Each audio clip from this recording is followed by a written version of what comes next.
আমরা নির্বাচন কমিশন এবং মাঠ প্রশাসনকে বারবার রিকোয়েস্ট করেছি, আহ্বান করেছি যে আপনারা দুষ্ট লোকদেরকে ইমিডিয়েটলি ধরেন।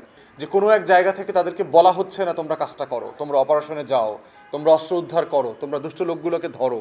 প্রশাসন যেই লেভেলে দৃশ্যমান অ্যাকশন নেবার কথা ছিল, এই দৃশ্যমান অ্যাকশন সারা দেশে আমরা কোথাও দেখতে পাচ্ছি না।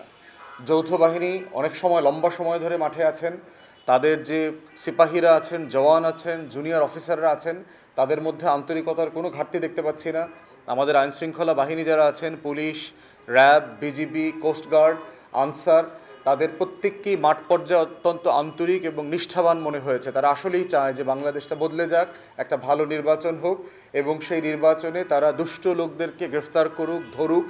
কিন্তু কোনো এক জায়গাতে হুকুম দেওয়ার জায়গাটাতে কেমন একটা সমন্বয়হীনতা আমরা দেখতে পাচ্ছি। যে কোনো এক জায়গা থেকে তাদেরকে বলা হচ্ছে না তোমরা কাজটা করো, তোমরা অপারেশনে যাও, তোমরা অস্ত্র উদ্ধার করো, তোমরা দুষ্ট লোকগুলোকে ধরো।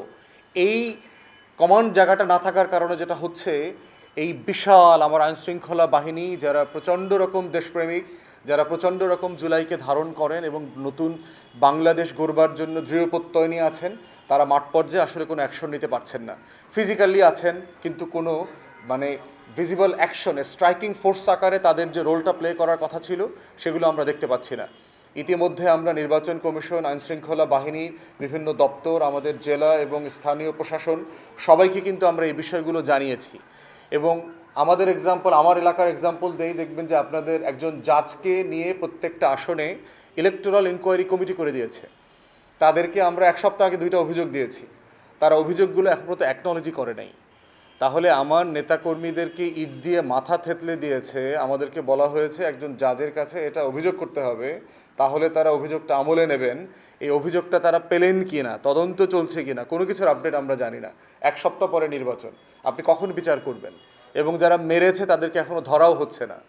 তাহলে আপনি কি দৃশ্যমান স্ট্রাইকিং ফোর্স যে আসলে মাঠে আছে, ভোটারদেরকে যে আশ্বস্ত করতে চান, সেই জায়গাগুলো আমরা দেখতে পাচ্ছি না মাঠে। আমরা নির্বাচন কমিশন এবং মাঠ প্রশাসনকে বারবার রিকোয়েস্ট করেছি, আহ্বান করেছি যে আপনারা দুষ্ট লোকদেরকে ইমিডিয়েটলি ধরেন। এবং সব আসনেই আমরা খবর নিয়ে যেটা দেখতে পাচ্ছি, 50 থেকে 100 লোকের বেশি ডিস্টার্বিং এলিমেন্ট নাই।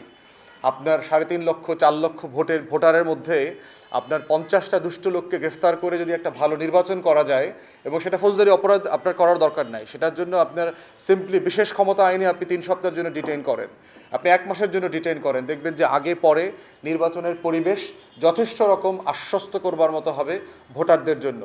যৌথ বাহিনী ইতিমধ্যে মাঠে আছে, তাদেরকে আমরা আরও অ্যাক্টিভ দেখতে চাই এবং আরও প্রান্তিক যে এলাকাগুলো আছে, দুর্গম এলাকাগুলো আছে, সেখানে কোস্টগার্ড, নেভি এবং এয়ার সাপোর্ট আমরা পাশাপাশি নির্বাচন কমিশনকে দেওয়ার জন্য আহ্বান করছি।